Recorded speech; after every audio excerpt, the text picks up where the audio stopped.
Hello, this is Chad Riggs reporting for MyTown TV here at Meadowview Conference Center and Resort in Kingsport, Tennessee. We're here for the Farm Expo of 2009, and we're going to go inside and see some of the great things they have to offer. Well, we're inside Meadowview Conference Center and Resort, talking to a few people, some of the exhibitors they have here, and we're here with Aubrey Everhart. Aubrey Everhart. And Aubrey, who are you with? I'm with the Margaret B. Mitchell Spay and Neuter Clinic. And tell us, is that a nonprofit organization? Yes. And what's some of the work they do? We do low-cost spay and neutering. That's all we do there. If you bring your animal in, we do vaccinations and things like that at the time. But we don't do any normal routine vet care. We just do spay and neutering. So let's say you live in the area, and this is a regional clinic. Yes. What would a low cost be? Well, if you see right here, we have all of our costs listed, and all of our dogs are $60, and our cats range from $55 to $40, which is phenomenal compared to a normal vet service. That sounds fantastic. That sounds like a service that people can be thankful for as well as animals. Yes. Can you tell us a little bit about Margaret Mitchell? Yes, Margaret Mitchell actually started the Bristol Humane Society, and out of that great work, they got grant money and funding from private donors to do a spay and neuter clinic. So we are actually under the Bristol Humane Society. Well, that's fantastic. Aubrey, great to meet you, and good luck with the spay and neuter clinic. Thank you. All right, we're here with Steve Piles. Steve Piles, and he's going to talk to us a minute about electronic, EMFs. What are EMFs? Electromagnetic frequencies, or radiation. It is put off by all cell phones, electronic devices, electric wires in your house.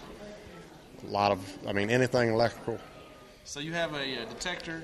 I have a detector. EMFs? Yes, I do. And it detects how many from everything in your house. And we also have a blocker that goes into your house, which will reduce the amount of EMFs put off. So is an EMF a wave, or? It is, the best way to describe it is dirty electricity. Okay. But it travels through the air, and it causes sicknesses, illnesses, cancers. Your cell phone is one of the worst things in the world. Yeah. I probably shouldn't have mine in my pocket right now then, huh? Well, the worst time is when you're using it. Oh, okay. Because when you've got it right against your head. What about when it's switching back and forth between roam and regular? It's still putting off, as I showed you earlier on mine. I'm not even using it. It's still putting off EMFs. So what products do you have to block this? It's called an EMF blocker. It comes from Germany. Uh-huh. We will have next week, we will have a device that goes in your cell phone. Okay. That will block the EMFs coming out of your cell phone so they don't go into your body. Does it keep them inside the cell phone, or does it have like a it has it looks like two little round circles, and it fits right on top of your battery. Okay. Inside the case. And it just it reduces them and prevent you from getting the EMFs. So if people come to see you or need to speak with you about this, you have a detector and you can tell them how many EMFs things are putting off. And yes. A good way to mediate that. Yes. Okay. Yes, I do. Nice talking with you, Nice Steve. talking with you. Thank you. We're here with Tom Brown. Tom, tell us what you've got here. Well, my hobby is trying to find the old rare apple varieties that people knew about 100 years ago, but they're lost. And I've been doing this about 10 years, and I found over 800 apple varieties. Wow! And then I try to get them back into production so that they don't become extinct. So how many varieties of apples do you have here on this display? About 60, I would say. Now, are these edible apples or just models that you've created to look like apples? No, they're real apples. They're real apples. Well, how about them apples? But years ago, they had like a lot of different uses. They used them for of course, drying and making. Our English forefathers used them to make hard cider and vinegar and livestock feed. And years ago, they had a rule like you need 5 apple trees for every family member, and but a lot of them have like wonderful taste and textures that are quite different from the apples you see in the grocery stores today. What are some of your favorite older apples, heritage apples? One that's a real favorite of mine is the one called a pumpkin sweet. It's like totally covered with rust, like this apple here. Uh-huh. But it's slightly pointed like this apple, and it's sweet and ripe in August. I found that one in Wilkes County, North Carolina. So how many varieties of these do you produce yourself, or do you just show up and try to find other apples that people may have out on their place? Well, I try to have most of them growing at my house, and then I sell apple trees, and I also donate trees to preservation orchards. Just anything to try to get them back into circulation so they don't become extinct. So if people, do they call you and then want to find out more about this, they can plant their own apple trees or perhaps purchase apples? Or Yes, and another reason I'm here is people will come by this weekend and tell me about an interesting apple tree they have, or maybe one that I've never heard of, because years ago there were thousands of apple varieties. So I surely want to get up to where I found at least a 1,000 varieties. Well, Tom, I'm sure there's a lot of apple lovers out there that really appreciate what you do. Good speaking with you today. Thank you. We're here at our next exhibitor. I'm here with Robin Robbins, and she's with Appalachian Sustainable Development. Robin, tell us a little bit about what Appalachian Sustainable Development does. Appalachian Sustainable Development looked 14 years ago at the agriculture landscape in Southwest Virginia and saw that our family farms were disappearing. And our pioneer, our executive director, Anthony Floccavento, and a small group of folks got together then and founded Appalachian Sustainable Development, which has two businesses out of that. One is Sustainable Woods, where we work with foresters to harvest sustainable lumber in a fashion that's responsible to the land, and then we market the wood and hardwood flooring and trim for the landowners from that. And the other business is Appalachian Harvest, which we're representing today, which provides training, markets, and packaging and distribution for local farmers trying to produce from their farms commodities to keep them sustainable. And all of our produce is certified organic, which in this area can be intimidating to some of the farmers. So we provide all the free training, cost sharing on the certification process, and all the markets. And it's a really good thing. That sounds fantastic. So people are able to have sustainable timber production. And I think you have a kiln, is that correct, to dry the lumber? Yes, we have a solar kiln that dries the lumber. We have a wood processing facility. And hopefully by the end of this month, we'll be milling our own products. Fantastic. And if people want to get in touch with you, they can go to your website, or do you have a... They can go to the website. It's www.asdevelop.org, or they can call the main office in Abingdon, Virginia, 276-623-1121. Well, Robin, it's been great talking to you, and I hope there's a lot of success in maintaining our farms and keeping them sustainable. Thanks. Thank you. All right, we're here with our next exhibitor. This is the Kingsport Farmers Market, and I'm here with Harlan Johnson, right? A-R-L-A-N-D, Arland. Arland Johnson. Arland, can you tell me a little bit about the Kingsport Farmers Market? Well, we grow local. Everything we sell at the market is locally grown, and we bring it in and on a Wednesday and a Saturday. And we grow anything that's grown in this area: potatoes, cucumbers, tomatoes. You'll find it down there. Somebody asked me one day, didn't never see no bananas. I said, well, ain't nobody around here grows bananas. That's right. There's not a lot of banana farmers up here in this region. It's all local grown, and it's fresh. Just pick it and bring it to the market. A lot of it picked late the night before and loaded on the truck and brought in. Is it pretty easy to find the Kingsport Farmers Market? Yeah, it's right downtown, right off Center Street. I think we're going to move next year down there about the old press building, somewhere there in a little lot. That'll sure be nice. Will it have some indoor space, do you think, or? I haven't heard yet. They was talking about maybe down the road. It won't be to start with, but down the road we may. if you're going to go to the farmer's market, would you advise getting there early to get the good stuff, or maybe showing up late and seeing if you can get a discount? Either way, there's usually stuff there all day. Well, that's fantastic. Do people bring a lot of other stuff? Like, I see here you've got sorghum and different things. Do people just bring the fresh fruit, or do they have stuff throughout the year that they make from the products? This is my business. I'm a sorghum farmer. Oh, yeah? I raise 20 acres of sorghum cane and make sorghum syrup. And I've got a bit of barbecue sauce made out of sorghum and honey as a base. Well, for those of us who may not know, of course, I'm a big sorghum fan, but what is sorghum for those who may not know? A lot of local people call it molasses, but technically we don't like to call it molasses because you get technical about it.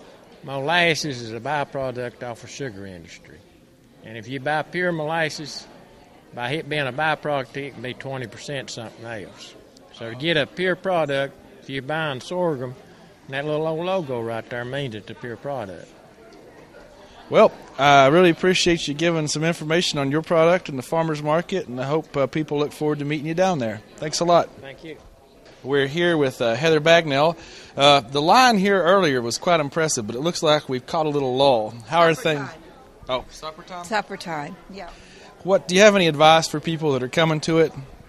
Tonight would be a good night. Not the big crowds tonight. Tomorrow will be big crowds. I've heard it here first. The insider's tip is to be here early on Friday and avoid the crowds. Uh-huh. That's right. Is there anything good in there? What's your favorite thing you've seen so far? They haven't let me off to go in and see yet. So you're just the gatekeeper here. The gatekeeper. Yeah. So what does it cost to get in here? Ask my assistant.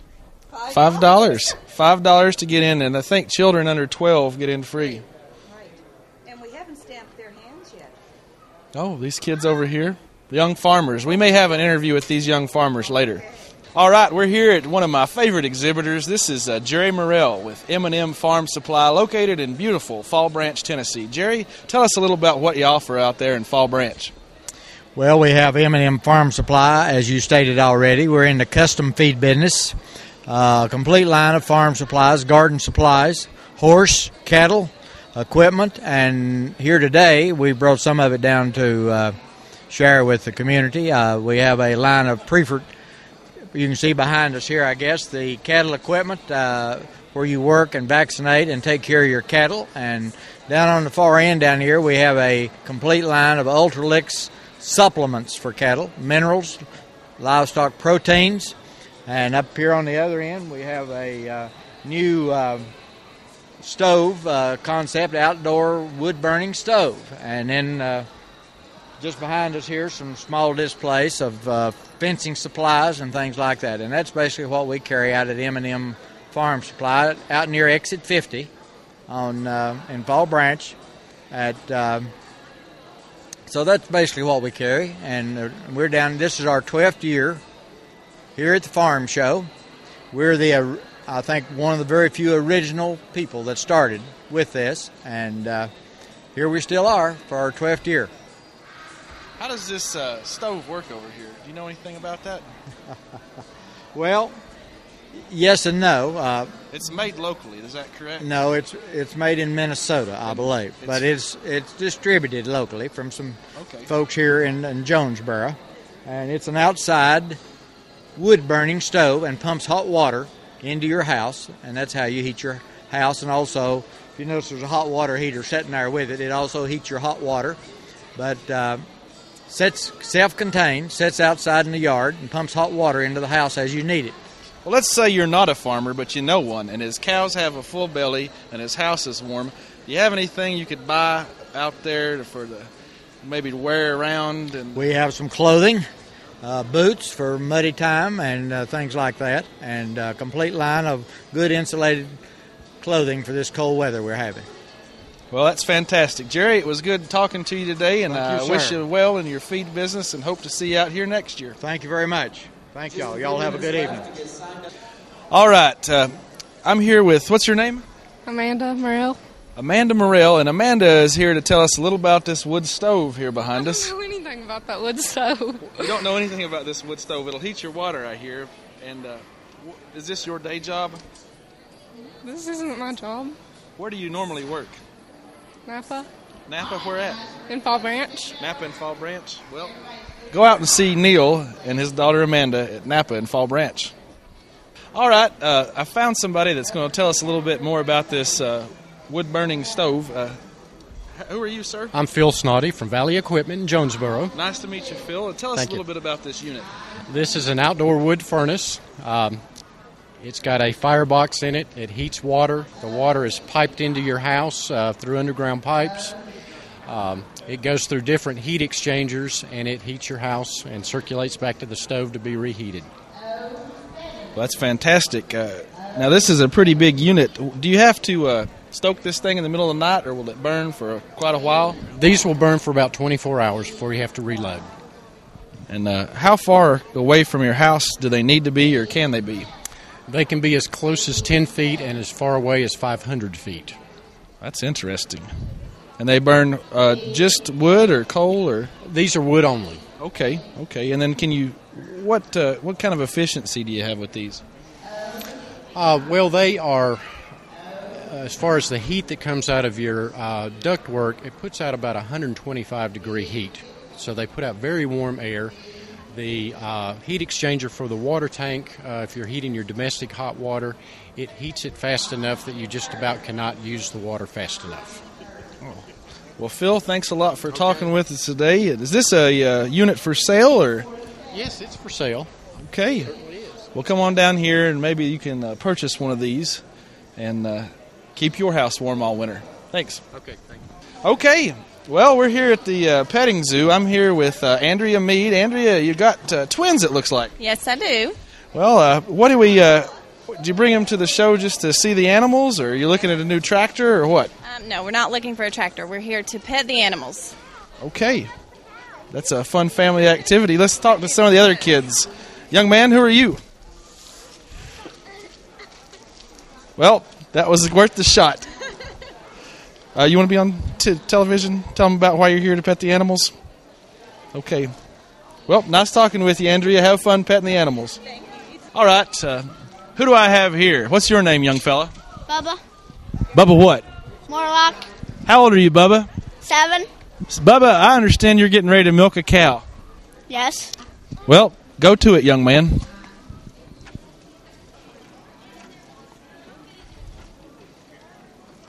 That's quite a good job. Have you tried any of this milk? No. It's water. It's water. This cow looks like it needs to eat more. It's awful skinny. Yes. Well, Bubba, good talking with you, and hope you get enough milk out of that cow to take home to your parents. I want that.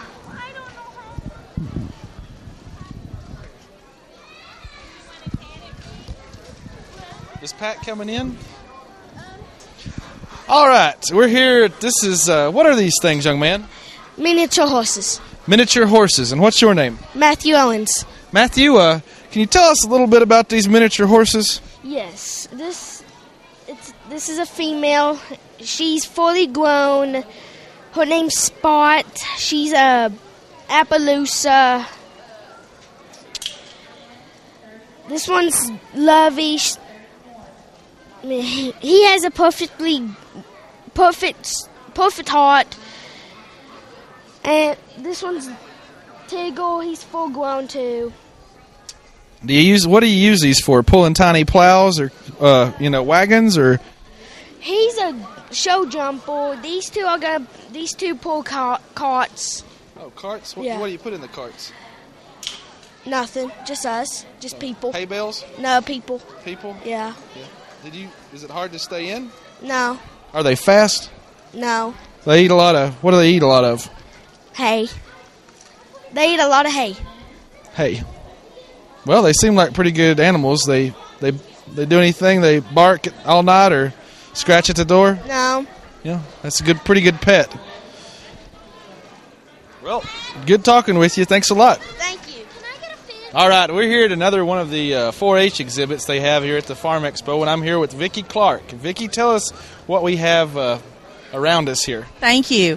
I'm the 4-H agent in the county, and we are working with the National Energy Education Program. It's a grant that we've got with 4-H, And the 4-Hers are helping to do community awareness of how much energy we can save by changing from the incandescent light bulb to the compact fluorescent light bulb. So we have the exhibit, and we're trying to get people to make the pledge to make the change, because it will save money, it saves energy, and in the long run saves our environment, because we have less use of our non-renewable resources. That's right. The power you save with these light bulbs can be diverted to other sources. Absolutely. And with higher energy costs, it's good to save a few pennies too. Absolutely. We're going to be doing this whole year. We're going to be doing an emphasis on science, engineering, and technology in our 4-H programs, and this is one of the programs we're doing on light and energy saving. So we're excited about it, and the 4-Hers are really getting involved in it. Well, fantastic. I know there's been a lot of kids around today, so I hope some of them get interested in 4-H. And we've got all kinds of 4-H activities, as you've seen. We have all the animals. We have a lot of leadership that we teach. So the older kids are working with the younger kids on the games and activities. We have a 4-H camp that we're promoting for this summer, and we're starting a shooting sports activity, so we'd like to get people involved in that too. Well, fantastic, Vicki. I don't mean to brag or anything, but I did win a blue ribbon in the cornbread baking contest in 4th grade in 4-H. I'm proud of you. We have 4-H photo exhibits over here and posters, so like there's a lot of activities in 4-H, and we're real proud of our 4-Hers and the things they do. Thanks a lot, Vicki. Thank you. All right, we're here with the Virginia Cooperative Extension Network. Who am I speaking with today? I'm Harold Gerald, Extension Agent in Lee County. Harold, Lee County, nice to meet you. Thank you, sir. So Lee County is over there in Virginia, and you're over here in Kingsport, Tennessee at the show. I bet there's a lot of people that cross the borders to do farming and find out what's going on with crops and rotations and all that. Tell us a little bit about what you do. My role in Extension is to take the research that's been conducted at Virginia Tech and make it available to the clientele in Southwest Virginia or East Tennessee, whomever they may be. I'm sure they do a lot of creative and new things up there with farming. What are some of the projects they have going on? In the past, it's been oriented around burley tobacco, and with the change in that environment, we've worked more lately with beef cattle. Master beekeeping course is in the development. So it constantly is changing. Gardening has become an issue. Last year, probably more gardens were grown than has been grown in many years, and I expect that to continue as people, with the economy being the condition it is in, they're looking for ways to be able to reduce food costs. Yeah, I know that's one of the things I looked at was you don't know where to start sometimes on a garden if you haven't grown things before, and if you're a full-time farmer, you're growing 1 or 2 crops sometimes, and if you got a garden, you're messing with a lot of stuff. I put out way too many cucumbers this year, and it was almost a burden to deal with. Well, it's just an excellent way if you're concerned about pesticides, and many people today are. You know in your own garden what you're applying, how much you're applying, and some are going organic, and this gives you the opportunity to do whatever you want to do. Well, that's fantastic. I know a lot of people are interested in that, and Harold, we sure do appreciate all the work they do at Virginia Tech and how you share it with the community. Thanks a lot. Thank you. All right, we're here at another exhibitor. This is something that a lot of people will know and love if they're from the area. This is the people from the Exchange Place. We have some people here, and who am I speaking with today? Billy Moore. Billy, can you tell us a little bit about what goes on at the Exchange Place? Well, you see a lot of it right here. We have an 1850s farm with animals on it, and we welcome people to come and see how they farmed in 1850. Well, now the animals are not from 1850, are they? Yeah, they're just the descendants? No, probably. No, these are the same breeds of animals that would have been on the farm in 1850. Well, that's fantastic. We have horses, and we have cows, and we have chickens, as you can see. This would have been one of the breeds in the 1850s. This is a Dominique or chicken. I'll let Mark talk about that. Is that a chicken or a rooster? Well, it's a rooster, but it's a Dominiquer, and that was the appropriate breed for 1850. That's if it was a chicken, now it's a speckled thing. It wouldn't crow if it were a chicken, but no, he does. It wouldn't. He does from time to time, and that helps bring people in to see our exhibit here. Well, what hours are you normally open? We're open we're not open through the winter time, but the last of April we'll have a spring garden fair. People come and buy plants and learn about gardening, and from that point on we're open through the summer on Saturday and Sunday afternoons on a regular basis.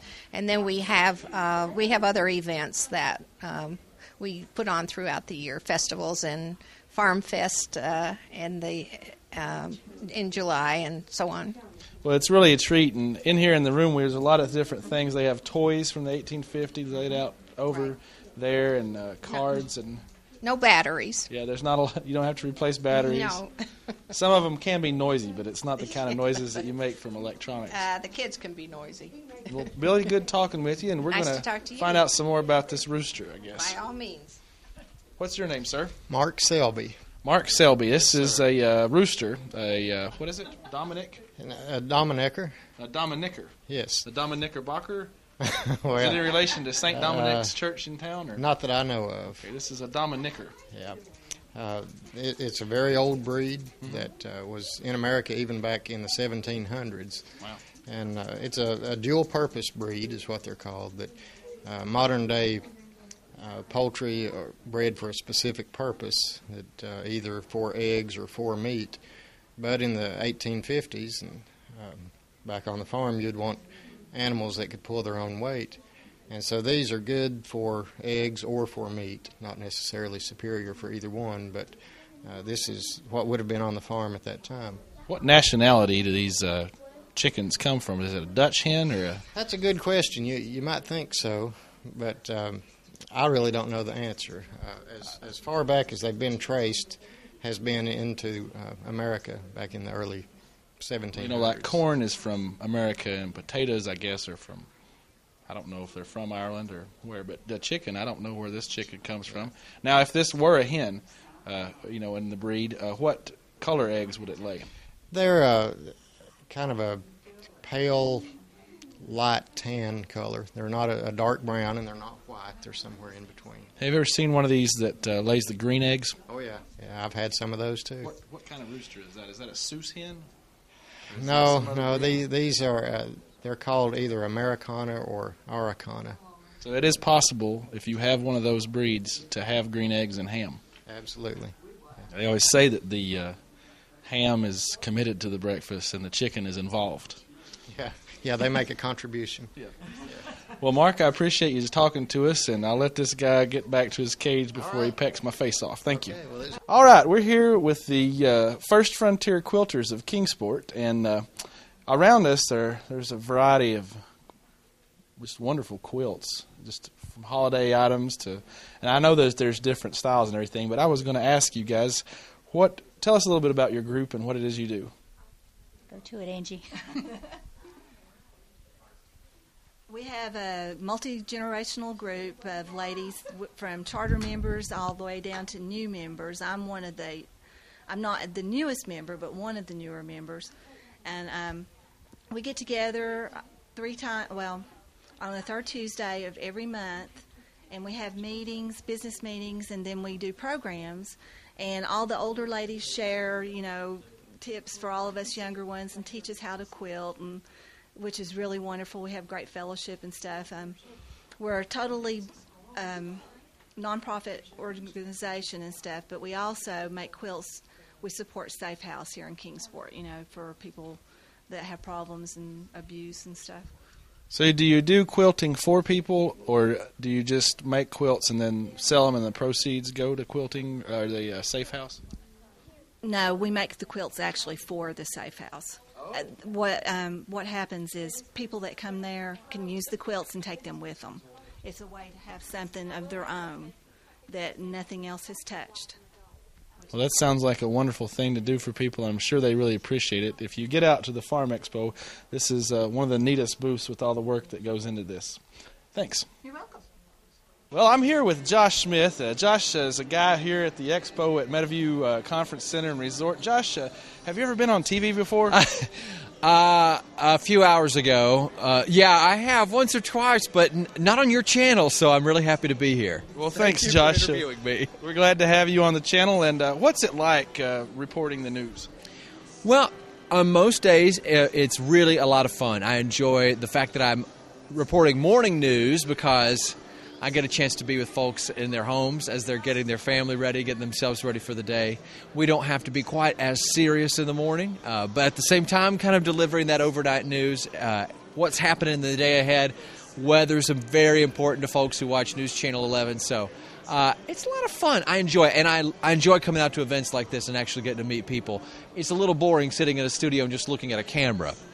Is one of the things I love about watching the news in the morning is that it smells like pancakes and syrup. Does it smell like that in the studio? It doesn't smell a thing like that. I don't know where you are, but I'd like to be where you are. In fact, in the morning, no one's cooking any food.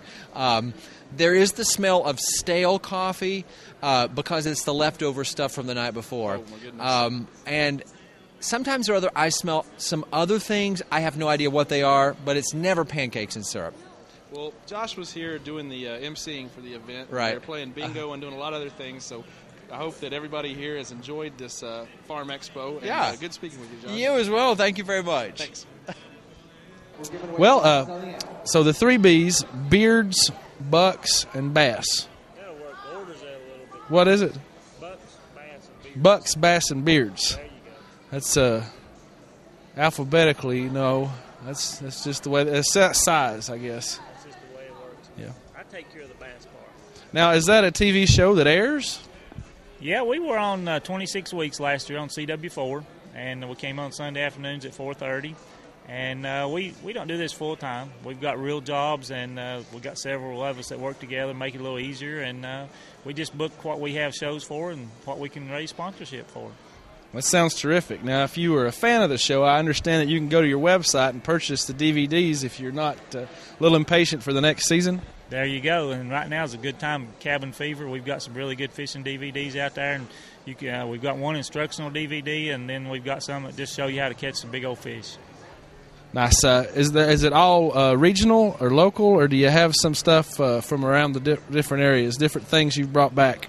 Well, we've got we primarily fish locally, and we've got a couple of shows. We went to Gunnersville Lake in Alabama and did a show down there. But the hunting guys, they go Colorado, Texas. They do some more stuff than we do actually outside. But we stream our shows online. We've got several shows. You can go watch some online. So it's a pretty cool little deal. Well, Nathan, I sure do appreciate you telling us about the show, and I know that it's just one of the many things you'll see here at the Farm Expo at Meadowview Conference Center and Resort in Kingsport, Tennessee. So appreciate you speaking with us today, and I guess we're going to wrap things up soon. We're here with Ben Stonecipher. Ben, tell us a little bit about what we see here behind us. Okay. Well, me and my nephew, Daniel Martin, over there, we got feed storage solutions. We do cover all buildings here. We also do GSI grain bins, and we do Sand Creek buildings as well. We one of our biggest things, of course, here is cover all the buildings, and with the ag enhancement money through the state that we've got right now, there's a lot of interest in hay storage, and we do a lot of buildings for hay storage in the county. In Washington, Greene County, our 2 big counties, Sullivan County, Carter County. Mostly we do locally here. So about a 75-mile radius is usually what we cover. That's one of the things I've heard a lot about is as the weather's been dry and a lot of the environmental factors going on, and as high as fuel prices were, hay really valuable commodity compared to what it was a few years ago, and it's important to save as much as you can when you bale it and produce it. That is true. With the price of fuel and fertilizing the way it is, university studies all over the country show that, uncovered hay, unprotected, is about a 30% loss. So, you can figure the cost of what a bale of hay is now, generally $40 to $50. It doesn't take long to figure. You can pay for a building pretty quick. So, yes, sir. Well, that's fantastic. It's a good way to make sure you maximize your return on your investment that you've made in your hay product. That is true. Yes, sir. It really is. It's a good investment, and with the ag enhancement money that the state's got with some cost share money, it's a good opportunity for farmers to take care of. That's something they need to look at. All right. Well, Ben, it's good speaking with you. We're going to pop back to the regular programming on the channel. I just wanted to say thanks to all the great people who came out here, the Mountain Empire Toyota dealers. There's more zero-turn mowers than you can shake a stick at. A lot of tractors and Kubotas and little ride-around in the woods things. So be sure you come down here and enjoy it every year. And that's all I have from here from Meadowview Convention Center. This is Chad Riggs.